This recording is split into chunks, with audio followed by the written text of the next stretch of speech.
Live from Miami, Florida, broadcasting around the world. You're listening to Patriots Perspective with Christi Tasker. Your news behind the government's facade. Don't fall victim to propaganda or spend another 30 days in the tech gulag. Turn off your tell lie vision and just listen. Hear the most mind-opening hours of your life as we interview whistleblowers and real patriots for uncensored truth. The Commie News Network and Fake Book cannot control the power of Jesus Christ. Therefore, they have no power over us. There aren't enough Vegas strippers to fake check what's coming. Put in your earphones and avoid the tech tyrants. Subscribe to patriotsperspective.com now and see the evidence and action items to help you take back your God-given rights, government, and expose Satan and his demons taking up residence in your community. Be sure to hit the like or rumble button and comment to tell us where you're holding the line.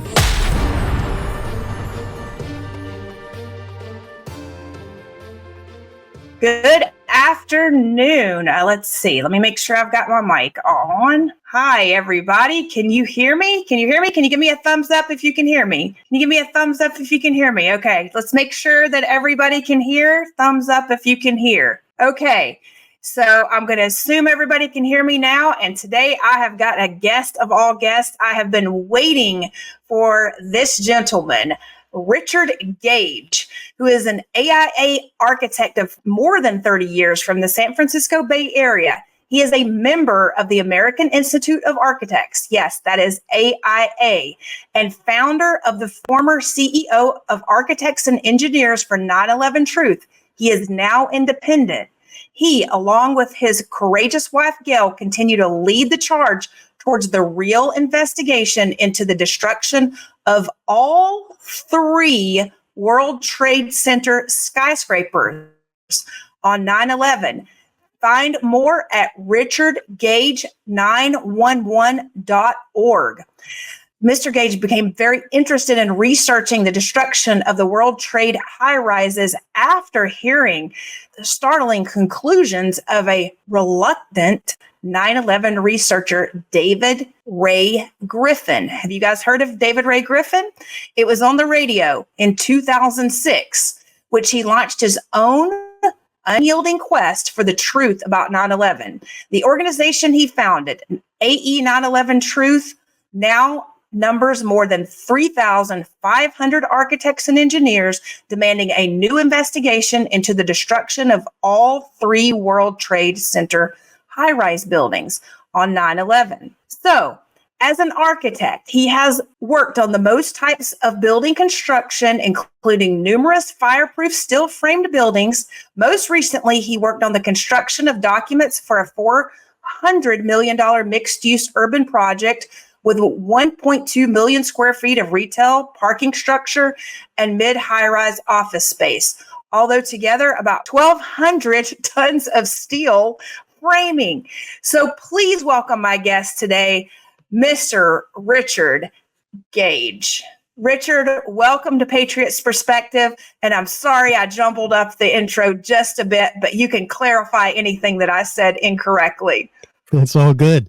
And thank you, Christi. Awesome to be here with you today on Patriots Perspective. Well, we're grateful to have you. There are so many things that I want to learn from you and hear, and I want my audience to hear what I have known from you for a very long time, and I'm just very grateful to have you on the show. And I want everybody to remain open-minded, because the number one way we can get to people to expose the truth is, number one, ask them how many buildings fell on 9/11. Most people will only say 2. So it's a way to open up a conversation and get things going. And they're going to learn about many more buildings that maybe fell that day, Richard. So take it away.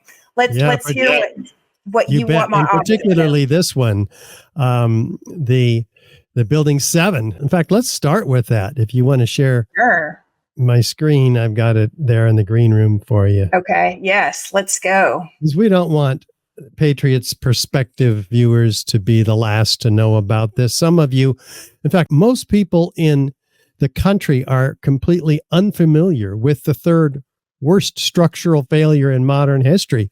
And I'm including architects and engineers in that. This should have been the most studied failure ever. So please share this information so your friends are not the last to know. In fact, well, Richard, one of my favorite things is the other favorite thing is when I ask them how many buildings fell, they always say 2. The other favorite thing that I love to ask is, hey guys, how much was spent on the investigation for 9/11? So why don't you tell my audience what you know or what you found as the cost and the amount of money that we spent on the investigation itself? Well, it was a whole lot less than the amount of money spent on the investigation into the dress that Monica Lewinsky wore during her time with Bill Clinton. $20 million is all they had. And it was kind of like the 9/11 Commission itself. The attorney for the 9/11 Commission, John Farmer, said that they were set up to fail. There was a decision not to tell the American people the truth about what really happened at 9/11. So NIST is the National Institute of Standards and Technology, and they were tasked by Congress to explain all 3 collapses to the American people. And they had 10,000 pages, $20 million, but they still didn't get at the evidence that you're going to be seeing today, particularly about World Trade Center 7, that third tower that was destroyed. Wasn't hit by a plane now, mind you. Here it is to the left of the Twin Towers, easily the tallest building in most of our states. But this building seems to have been forgotten about. It's actually been swept under the rug quite consciously because no plane hit it, and yet it went down. Let's talk about it. It's about 100 yards north of the North Tower, and here it is standing just fine even during the collapse of both towers. Some of the beams and columns actually hit this building, but NIST says this was not a significant factor in the building's collapse. We'll talk about what was, but let's look at the collapse. It happened 7 hours after the Twin Towers came down on 9/11. So you see the East Penthouse comes down first in an isolated incident, and then 6 seconds later, this happens to this building. Now, if you're reflective, you probably say, I've seen this before. I know what the head is. Just a pancaking building, which buildings don't typically pancake in anything I've ever seen unless it's a controlled demolition. That's me saying that, Richard. So feel free to correct me if I'm incorrect in anything as well. Exactly like the old hotels in Las Vegas when they come down. Yeah. And that, and those are controlled demolitions. Let's listen to the official narrative of this building's collapse from Sham Sunder of NIST. While you're working on that, I'll tell the audience something they may want to go back. And one of the very interesting things is I've interviewed a guest. Her name is Michelle Stefanik. And Michelle is from the U.S. Navy. And she was the investigator who found all the black ops money in Nairobi, Kenya. In 1998, there was a building collapse there as well. They thought that Michelle was in that specific building where she claims that she found the money that was being stored in Building 7.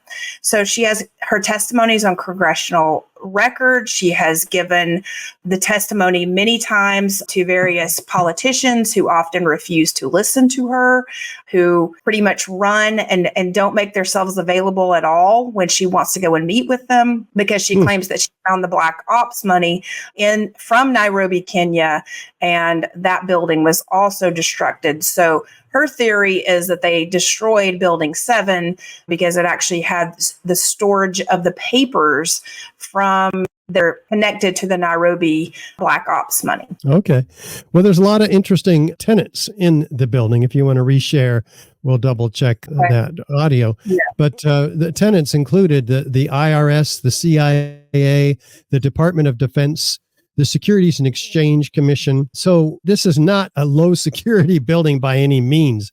Nobody should have gotten into it, right, to place explosives without serious approvals. In fact, all 3 of these buildings were 3 of the most highly secure buildings outside the Pentagon. And so let's see what, if you can hear Sham Sunder now. Anyway, he's saying that fires brought these buildings down, uncontrolled fires. Well, these are the largest fires for which we have photographic or video evidence of in the building. As you can see, they're few, they're small, they're scattered, And they're actually out about an hour and a half before this building collapses at 5:20. They're completely out. So they could not have caused, as we'll see, the free fall, symmetrical collapse of World Trade Center 7. And we'll just look at this. I mean, look at these buildings that are steel frame, fire protected buildings and realize that not one of them has ever collapsed in history before or after 9/11, such as these cases. And they're fully engulfed, as you can see. So we haven't lost one of these. So the Building 7 claim that it came down by normal office fires is ludicrous on the face of it. And what does it actually look like? Let's compare it to a series of controlled demolitions on the right, Building 7 on the left. Is there any similarity? Is there enough similarity to warrant an investigation into the possible use of explosives, especially since it looks exactly like a controlled demolition? I was going to say, and even the time frame, the time lapse of the buildings themselves. I mean, obviously, that would have to be analyzed, I'm sure, but the reality is they would not fall the way that they fell. So for the general public, Richard, I think we should describe for the general public. I don't know if you've got a slide that's showing what a non-demolition building would actually look like. Do you have that slide? Sure do. And you will get to that. But on the right, you see controlled demolitions here. In fact, it has all the features of a controlled demolition. The hypothesis of controlled demolition should have been the first hypothesis that NIST looked at in seriousness to find out what happened to this building. Instead, it was scrapped and put 10 years later into their very frequently asked questions. Yeah, let's look at these one at a time real quick. Is there a sudden onset of destruction near the base of the building, which is what you do with controlled demolitions? Listen to Dan Rather. Dan Rather is saying, destroyed by well-placed dynamite to knock it down. He's using his intuition as what he's doing. Mm-hmm. And that's we should all be doing that. But he never mentioned after 9/11, this building's collapse. In fact, the media, it's only been on the media at most 2 times shown. And this should, again, been the most studied structural failure ever because, again, no plane hit this building.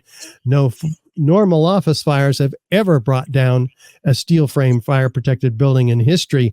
So, firefighters go into these buildings all the time to put out these fires. I don't mean like every day, but there's a lot of examples, maybe 100 in history of high-rise fires. They're not afraid to go into these buildings to put out these fires.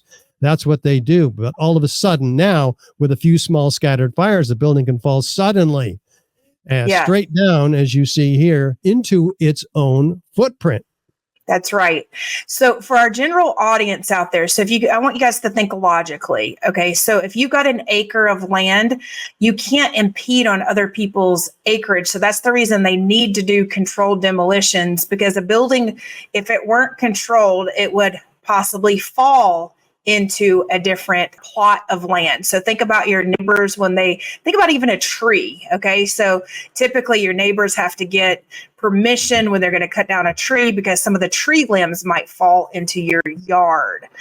So those are basic things that if we all think logically, we would be able to, just realize that, some of the things that are parallel and natural just don't make sense here. Exactly. And how do they do that? I mean, you hit it dead on there, Christi. There's 80 columns in this building. Each of them is capable of carrying 3 to 5 times the load above them normally. So how do you bring a building down symmetrically? You have to remove all the core columns first, and then followed by the perimeter columns about a second later, and repeat that pattern on each floor. Then you might have a chance of this building falling symmetrically into its own footprint. So what does that mean? That means that not one of these 80 columns on any floor gave any resistance, because this building's falling at free fall, as we'll see. So these are the fires that are said to have caused that symmetry. I mean, give me a break. This is intuitive. A child can figure this out. Those fires could not have brought that building down. And yes, physicists have clocked the speed of this building, and it falls as fast as a bowling ball falling out of the sky. Again, no resistance from any of the 80 columns in the building.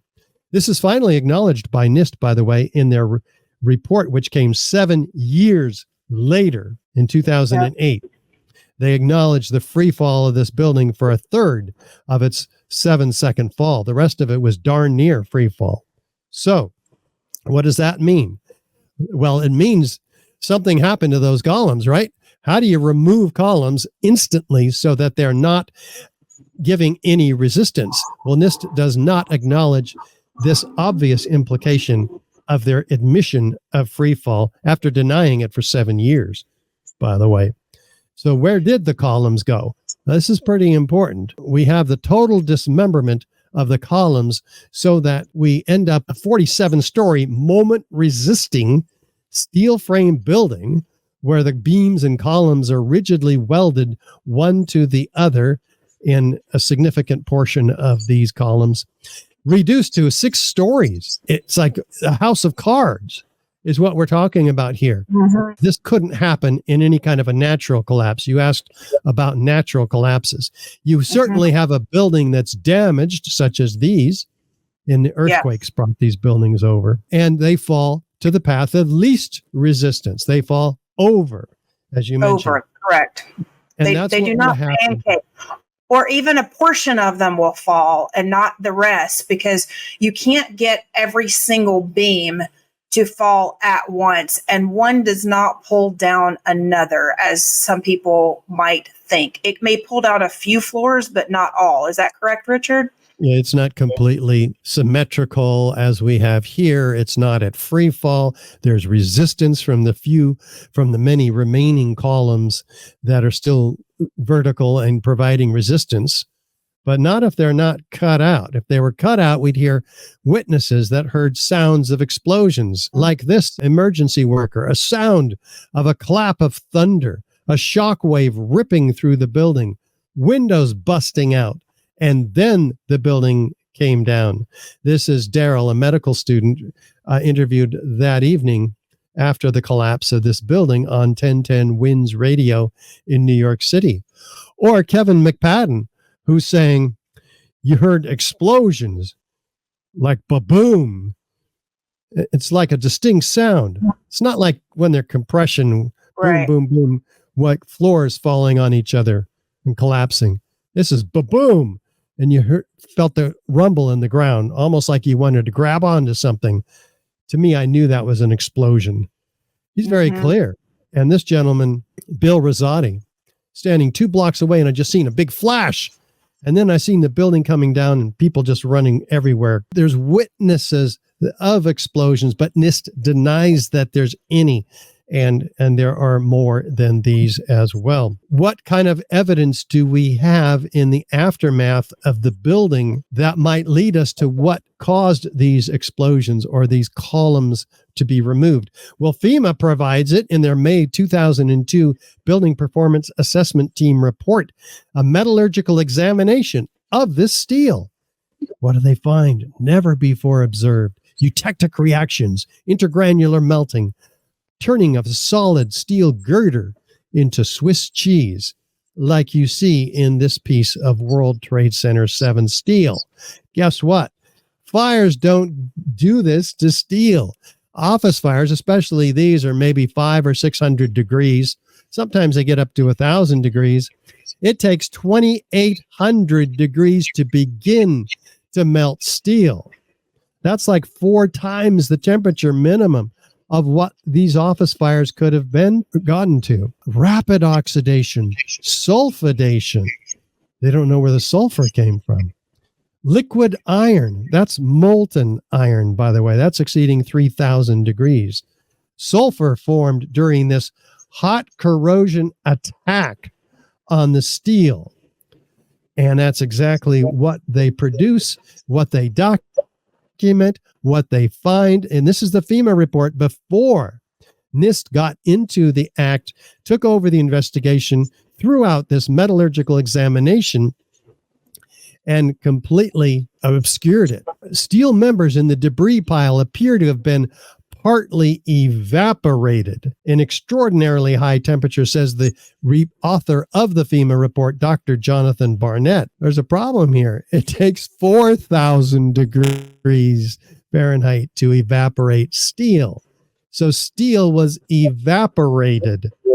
And yet office fires are an eighth maybe of those temperatures, and at most a quarter of those temperatures. Well, here is the evaporated steel documented by Professor Abelhazen Astani Azel, a structural engineer from UC Berkeley. I saw melting of girders at the World Trade Center. He's freaked out. He doesn't know what can cause it. We see it.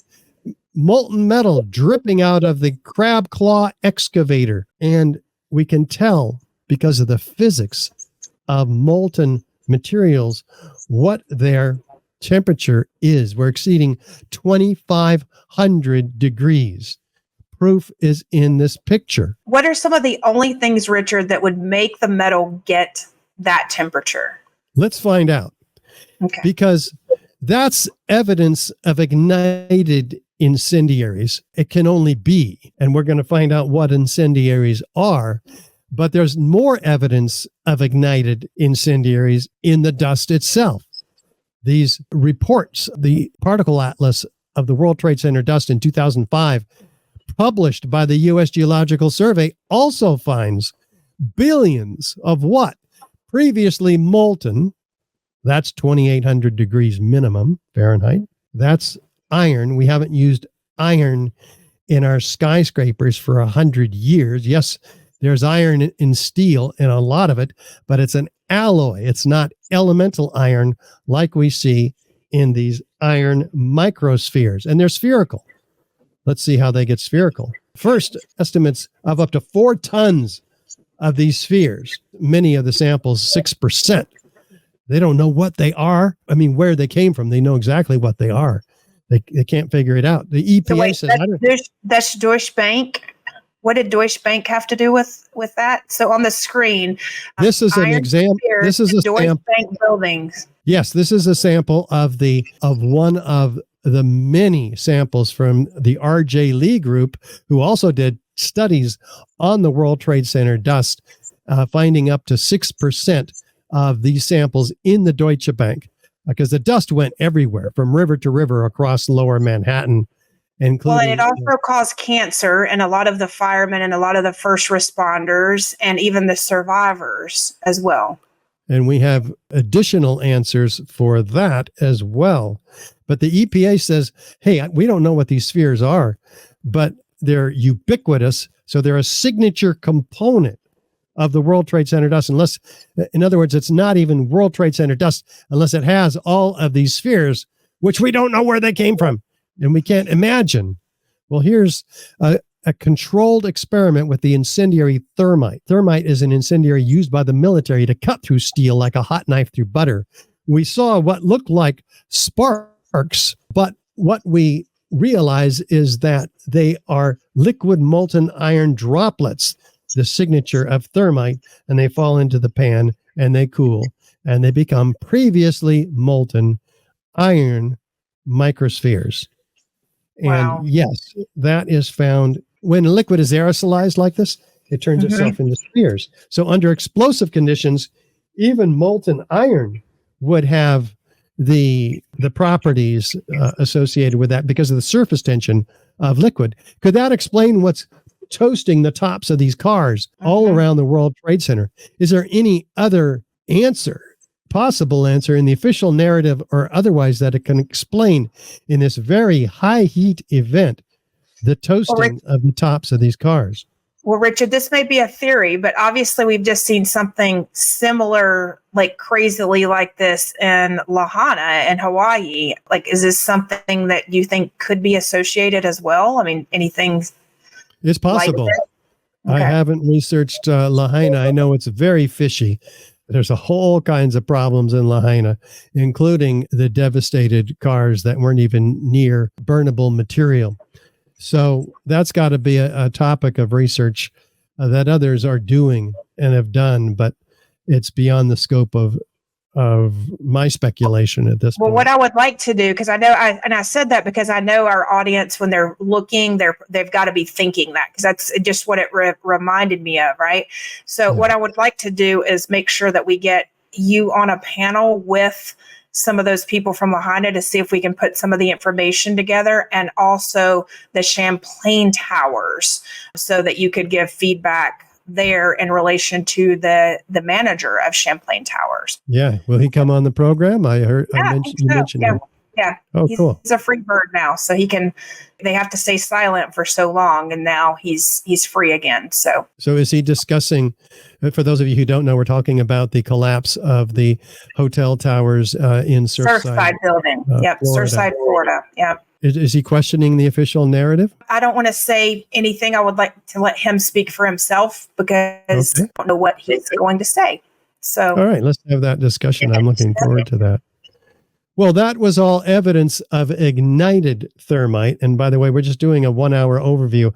I have much more depth on our website, richardgage911.org, with, in fact, the documentary 9/11 Explosive Evidence Experts Speak Out that I made, which includes 40 high-rise architects, structural engineers, metallurgists, chemists, physicists, controlled demolition experts, all laying out this evidence. But let's look for evidence of unignited thermite in the dust, because a team of 8 international scientists led by Niels Harrit in Copenhagen, they were given 7 independently collected samples, like the one from this apartment across the street from the South Tower. Jeanette McKinley, her windows blew in because of the explosiveness of the Twin Towers, and filled her apartment with dust. Well, in every dust sample, they found these chips that look like paint, primer paint. And curiously, and what is that? I was asking what you had already answered by the time you probably heard me ask. So those are paint chips?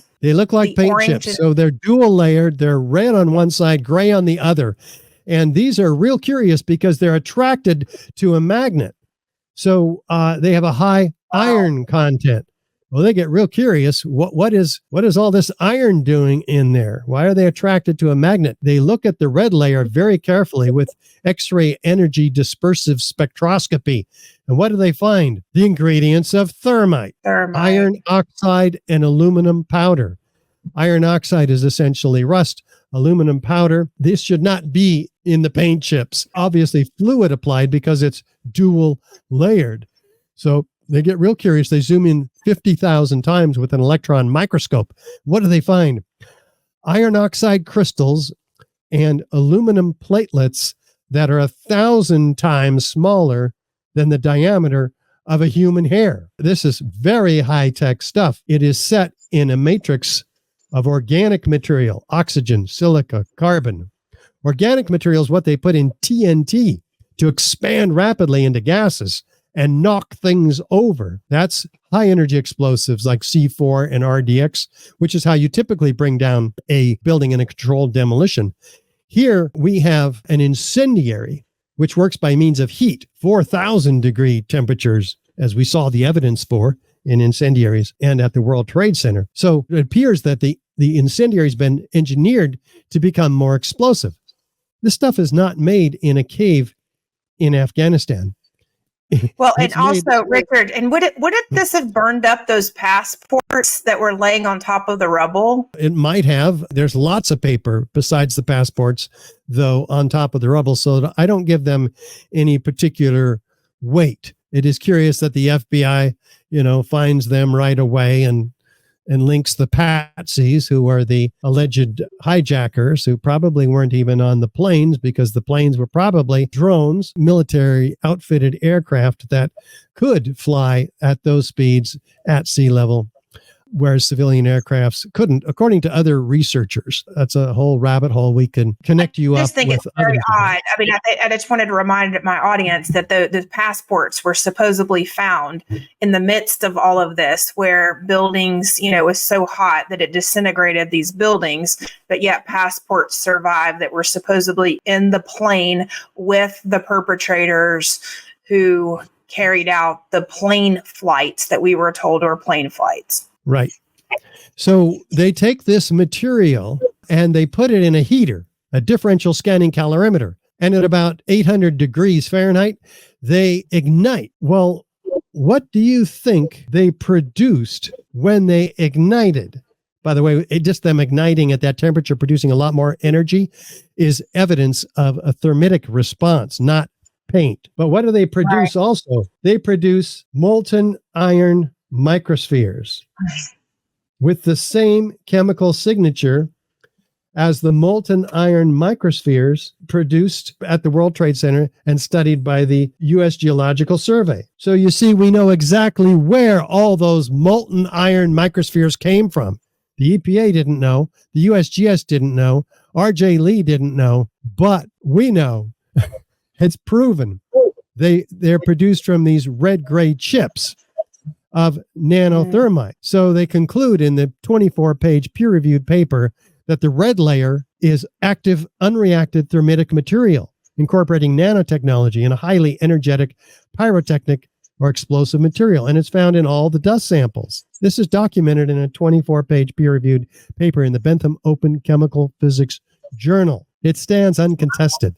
Nobody's come forth to contest this material and produce their own peer-reviewed paper on the subject. That's how it works in science. You get a peer-reviewed paper, somebody else doesn't agree, they produce their own. That hasn't been done. This is one of 60 exhibits, this peer-reviewed paper, in the film 9/11 Crime Scene to Courtroom that we are in post-edit now making. We filmed it in Washington, D.C. Mick Harrison and I, the litigation director of the Lawyers Committee for 9/11 Inquiry, will have this film out in spring, a series, actually, a couple of dozen episodes for the grand jury specifically, to which it will be provided as a film to supplement the 60 exhibits, which has already been submitted to the U.S. Attorney in Lower Manhattan.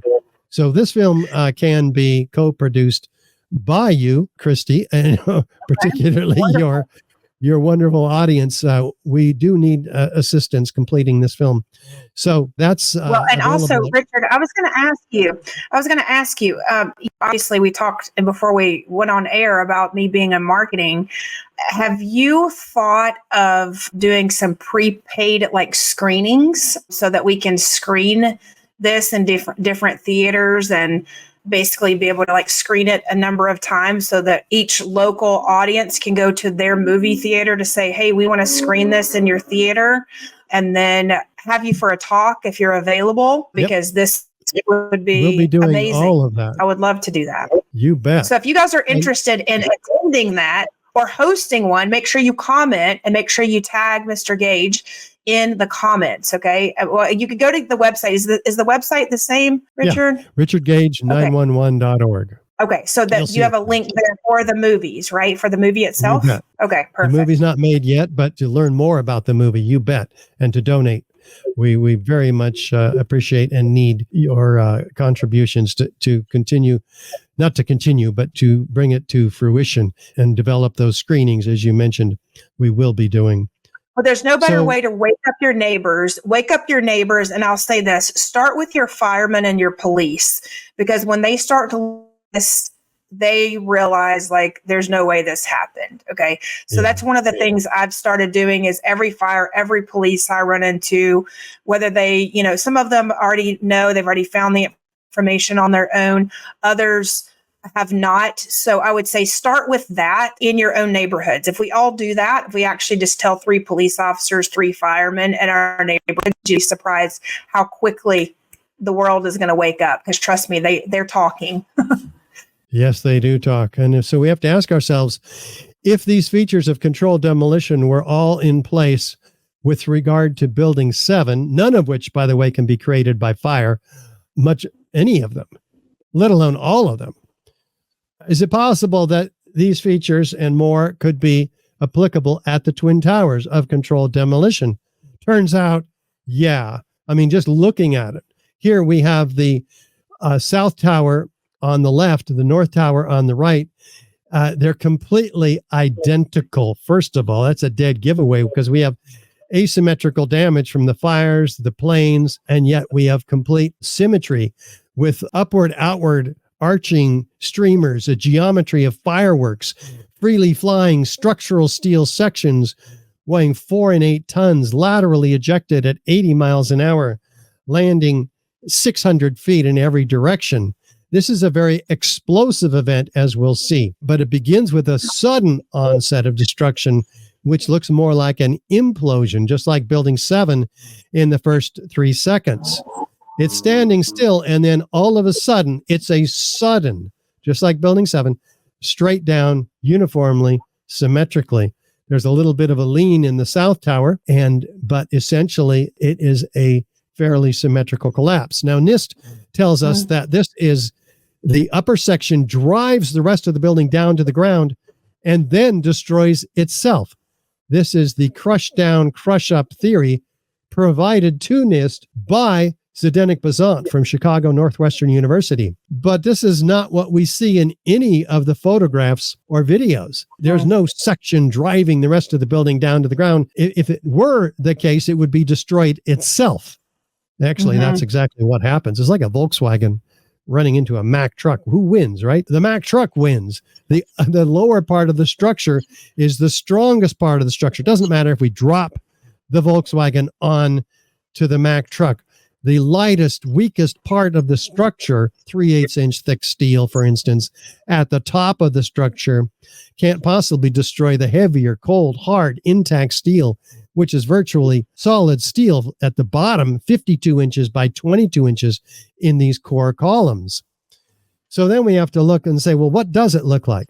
Well, World Trade Center 1 on the left looks more like a volcanic eruption in the Tongan Sea in 2009. Again, molten solid objects ejected laterally, trailed by thick white smoke clouds. We'll come to those.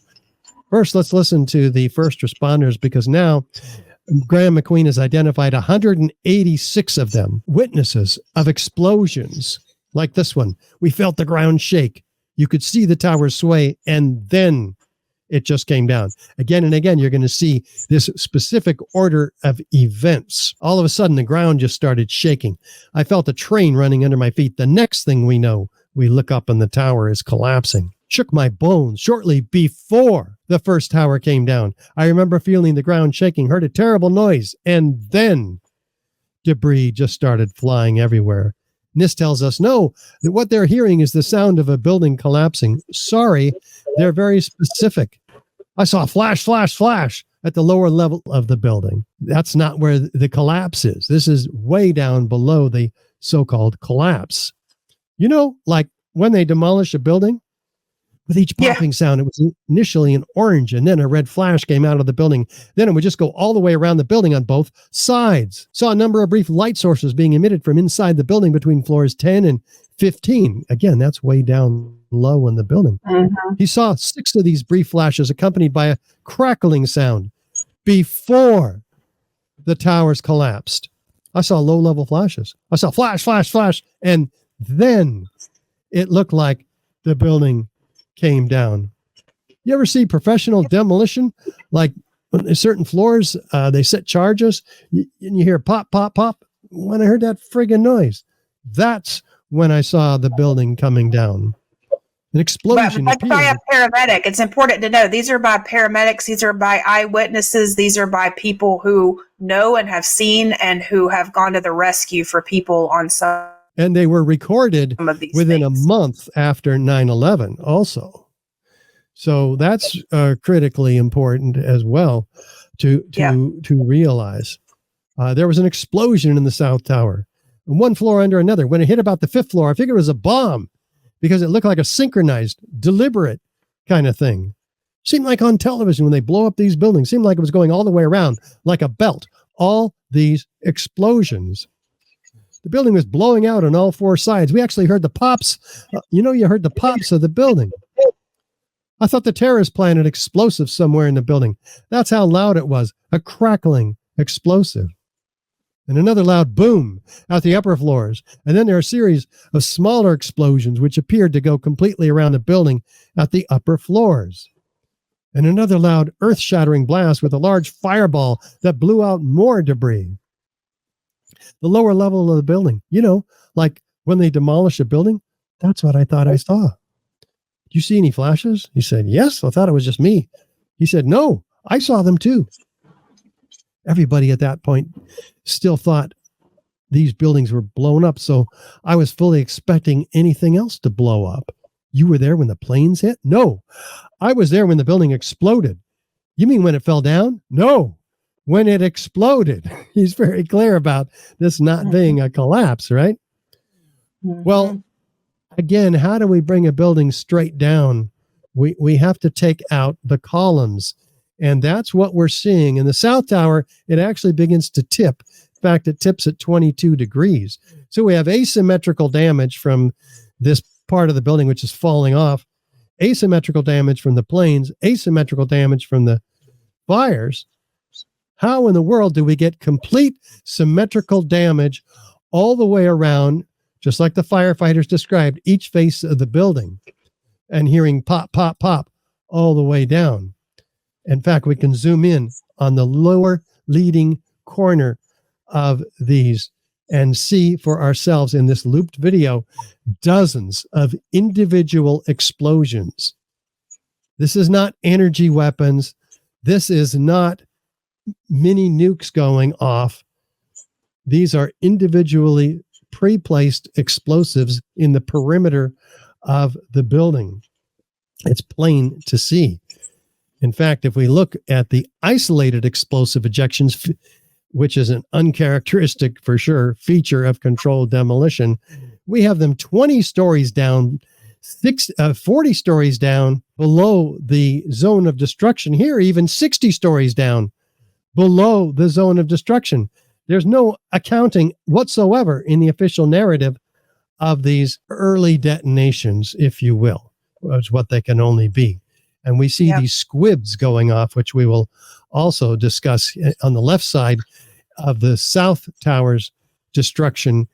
A dozen individual isolated explosive ejections coming out of the left side of this building all at once, essentially destroying the structure such that it doesn't fall off the building. It drops back into and settles in because it's not a rigid body anymore acting against the rigid body below. It just kind of melts into it. So we're told that this upper section drove the rest of the building down, but none of the photos, none of the videos show an upper section after 3 seconds driving anything down to the ground. We would see it in the photos and the videos. It would have crushed these few remaining core columns, which stand 1,000 feet in the air after the structural steel frame around it has been dismembered by explosions. And then it has an explosion, and you can see the top of it descending frame by frame through the dust, which has been shaken off of it. Well, it just doesn't even go with architecture or engineering principles, scientific principles as a whole. Like none of this seems to go with the theory, the theories that I'm going to say the news media gave us on 9/11 and since. Absolutely. It doesn't go at all. And if you look at the speed of the collapse of the Twin Towers, as clocked by physics teacher David Chandler, you can see, and he's proven, that it falls at near free fall acceleration in this case. 2/3 of free fall acceleration, which means what? It's getting faster and faster and faster every second. That's the definition of acceleration. It's not a uniform speed. It's gaining speed through what? Through 80,000 tons of structural steel beneath the point of jet plane impacts. More steel here than on the facade of this building than there is glass. This is before the aluminum cladding has been put on. It should have slowed it down. That's the whole purpose. This was 3 to 5 times stronger than it needed to be. It's an incredible structure. Yeah, I was going to say, if you're looking on your screen, Richard, will you go back one slide? Because I want everybody to notice on the right hand, go back one more, or forward one more. I'm sorry. No, one more, the other way. I apologize. Yeah. Look on the right-hand side of your screens, everybody. Look how thick that is, even from a distance. Okay. You can see that there is so much more metal than there was window. So that's one of the theories that I know a lot of people are constantly, but just, if you just look, you'll see it's almost impossible. The core columns are at mid-height, 36 inches by 16 inches, and they're 2 inches thick. As I mentioned earlier, down at the bottom, they're 52 inches by 22 inches and almost solid steel. Incredibly strong buildings. But look at the lateral ejection of these perimeter structural steel sections. These are 14-inch by 14-inch square steel tube columns that have been ejected 300 to 500 and even 600 feet in every direction, impaling themselves on skyscrapers all around them. How does gravity work? Down. What's going on here? Let's see. We can see these freely flying structural steel sections, again, 4 and 8 tons each, laterally ejected. Look at this one. Whoa. Back to, forward to, back to. It starts out horizontal. Some massive explosive force has ejected this steel beam laterally, and then gravity begins to take over, and you get about a 45-degree angle here, trailing thick white smoke clouds. We'll come back to that. Well, actually, we may not, because we already discussed that incendiaries, both ignited and unignited, forensic evidence of incendiaries have been shown and demonstrated already. That evidence applies to the Twin Towers as well. And because steel is not flammable, as I mentioned, steel doesn't even begin to soften until 1200 degrees, doesn't begin to melt until 2800 degrees or 3000 degrees Fahrenheit. And yet we have the ends of the beams on fire. How would that happen? It can't happen by office fires, can't happen by jet fuel. By the way, jet fuel only burns 600 degrees Fahrenheit, no hotter than office fires in open air, which is the condition we had here at the point of the plane impacts. There's enough energy in this hurling a 4-ton structural steel section to hurl a 200-pound cannonball 3 miles. We have a huge problem in the official narrative. By the way, if 100,000 tons of steel framing has been distributed 500 to 600 feet in every direction outside the footprint of the towers, as we can see on the upper left, there's only maybe a 3, 4, 5-story pile of steel at the bottom. We have to ask ourselves, what's crushing the building? My gosh, this is not the steel. It's not there. It's well outside the footprint. In fact, it's 1,400-foot diameter, all about the 200-foot square building. It's well beyond. So I've always wondered this. Do you think that they overplayed the amount of materials it was actually going to take to bring those buildings down, because it's not typical to bring a building that large down to begin with? I don't know. I'm sure they put in enough to make sure that it would come down, and it certainly did. I mean, they did an exceptional job for putting explosives in an inhabited building. And how would they have done that? Well, perhaps in the elevator modernization, which was going on the 9 months prior to 9/11, the largest elevator modernization in the world. Ace Elevator had this contract. They had 85 employees in the building. They fled on or before the time the planes hit the building. It was quite a scandal documented by USA Today.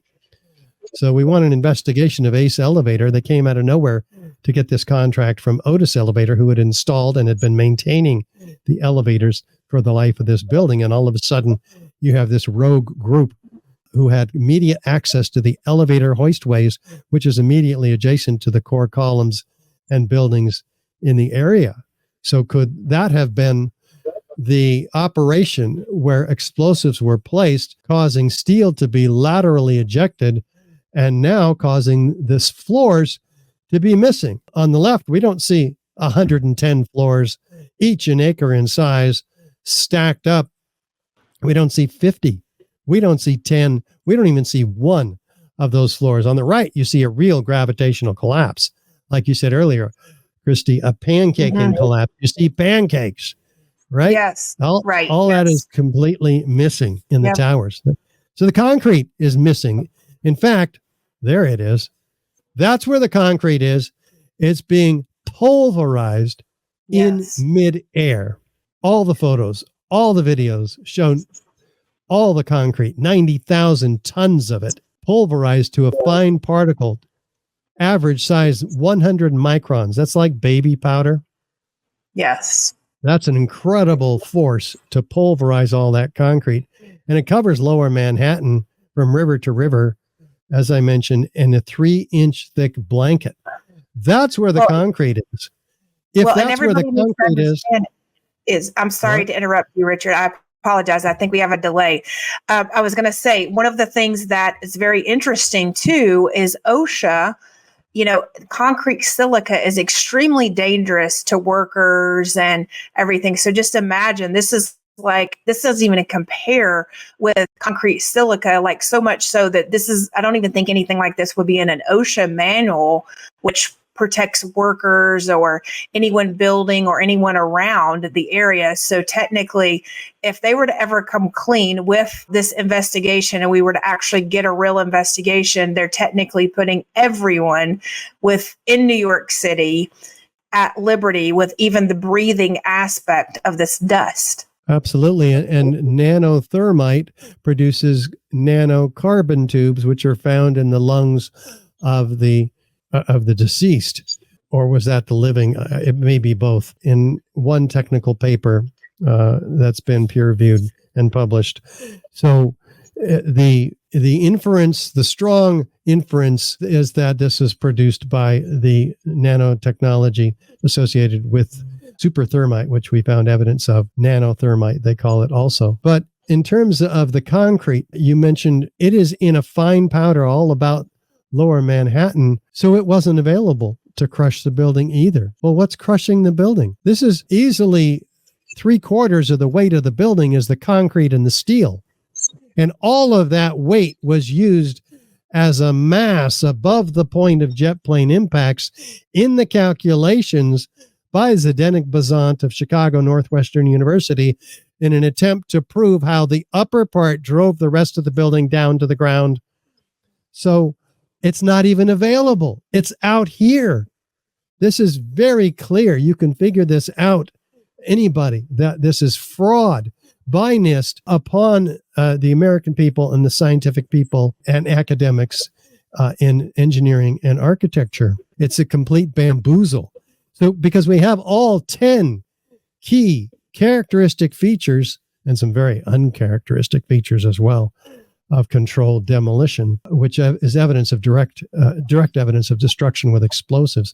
Fire doesn't create any one of these features, let alone all of them, with additional circumstantial corroborative evidence and testimony that some of which we've had time to look at today. The rest you have to find on our documentary 9/11 Explosive Evidence Experts Speak Out, is proof of controlled demolition. A body of proof that, here's that video on the left that you want to see at richardgage911.org. Additional videos have been very powerfully proving that Building 7 was a controlled demolition. And again, all of this evidence is going into the film 9/11 Crime Scene to Courtroom, an unprecedented film series taking hard evidence of 9/11 crimes to court. Now, one of the things that I'm concerned about is getting a real investigation. How do we do that? We have to be active, because the mainstream media is not doing this for us. The government is not doing this for us. They have fed us the narrative that is false and fraudulent of this false flag operation, which is designed to get us into war, which it did in Afghanistan and Iraq. And so we know what happened in those places. They're complete disasters under false pretenses. So what do we do when they've got all the money, they've got the guns, they've got the pulpit in the mainstream media to get the public's attention and to produce their propaganda? What do we have? We have millions of us in the 9/11 truth movement. We are, you might say, compared to them, we are the small domino here. They are the big domino. But as you'll see in this video, a small domino can have a mighty effect when working together with many other small dominoes. Watch what can happen. That's 7 dominoes. If we have 29 dominoes, the tallest one, that was set 13 dominoes.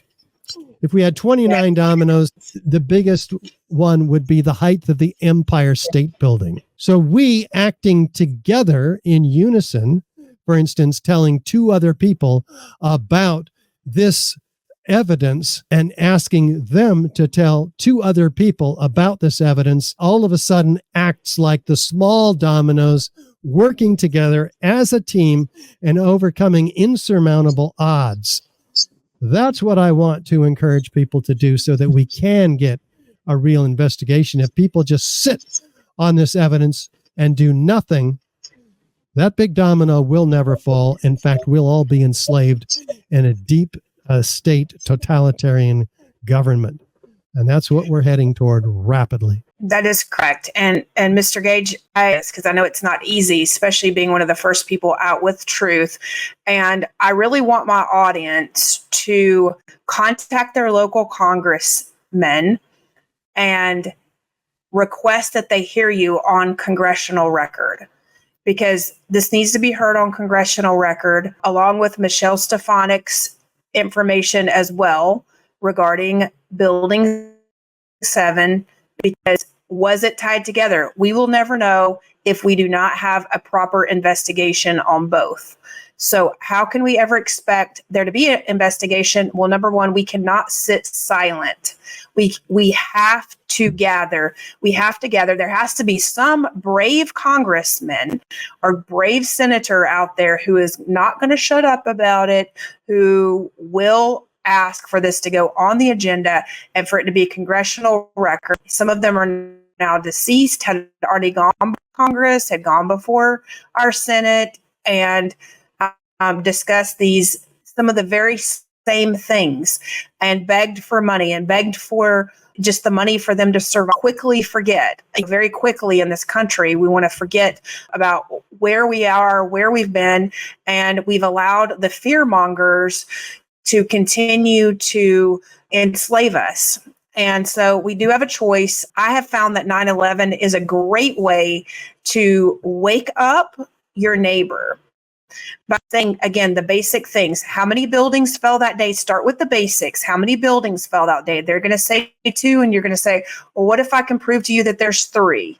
Would you be willing to look at it? Yes, of course. And you send them the links to Mr. Gage's website. Let them watch what they will watch. They'll come back to you. Trust me, they will. They're going to be like, oh my gosh, I watched that. And you're like, yeah, I know. I was, kind of alarmed when I first saw it. Listen, it's very hard. I know, especially if you're like me and you and Mr. Gage, and you've been at this for a long time. And I'm not trying to equate that I've been investigating this for a long time, but, just knowing the fact of an untruth that we've been told and we've believed the media narrative. And listen, there's much, much more that he has on his website in terms of a specific timeline. So I want to encourage you guys all to go through and look at even the timeline, look at what the newscasters were saying, because you can only lie to a certain extent without coming out and naturally, organically telling the truth. So go on, look, find whatever you think your neighbor might be interested. But I'm just saying, just don't be prepared to get in a battle with them. Help them with one little dose at a time. Sometimes I feel like we want to be like a fire hose with our neighbors and people that, who are just waking up to the truth, and we want to get it all out at once. But I do find that the 9/11 is a great way to, kind of put them all together. And then the next thing I typically do is show them that George Bush, his brother, was over the security of 9/11 just weeks before these buildings collapsed. And then the elevator, went underneath a different contract. That's usually how I get to the architects, Mr. Gage. I usually say, well, they changed elevator companies 9 months before. Shouldn't we be concerned about that? And they're like, they did? So there's basic little things that you just have to pick and choose because, it is concerning. And the other way to get to the firemen is showing the firemen on congressional record, basically saying this is not normal, or just showing those quotes, just show all the quotes together, so think about it, and you can take screenshots, you can back this video up, take screenshots of what Mr. Gage showed us. So that way you can take little by little and just red pill your neighbors, red pill, blue pill, whatever you want to give them, whichever way it goes. But they do need to find out the truth. We do need to wake up to this fast, because these are the same people that, according to Michelle Stefanik, have taken the Black Ops money, and that was what supposedly was in Building 7, and that's what they're going to try to hide it with. The New World Order central banking system, she's tied everything together. So I'll have her back on so that you guys can hear, the connectivity. And then Mr. Gage, I don't know if after you hear her, maybe both of you might come on, because she might be able to provide a little bit more insight to what she knows maybe was inside the building that you may be able to confirm, or otherwise. I don't know if you've been on the interior or not, but it's pretty interesting all on its own. But I want to thank you and your wife for being here. Yeah. Thank you for being here. Thank you for your research. Is there any other closing thoughts that you want to give my audience? No, I think we covered it, and I'm grateful to be here. I just hope I've impressed upon each of you the imperative to do something with this material. Talk to 2 other people. Ask them to talk to 2 other people. Show them this podcast, and if they have more time, the 2-hour presentation available on our website, richardgage911.org. It's called 9/11 Explosive Evidence. Experts Speak Out, because we've assembled 40 high-rise architects, structural engineers, metallurgists, chemists, physicists, controlled demolition experts. They all lay out the evidence even more clearly than I have here today. Well, I thank you. And thank you for creating the movie as well. I very much look forward to seeing it. We'll be hosting and airing. So if you're interested in getting that information, make sure that you do sign up for patriotsperspective.com. Also go to richardgage911.org and sign up. So that way you can either, if you have organizations, I highly recommend that you go ahead and start contacting your theaters, scheduling a movie preview, and then maybe there's a way for us to go on and prepay for that preview to help Mr. Gage be able to finish the production of the film as it is. I hope so. So God bless you, everybody. And remember, love your neighbor as yourself. God bless you. Remember, take action. Take action. Don't let big tech win. Share this video with a friend now. Most importantly, do unto others as you would have others do unto you.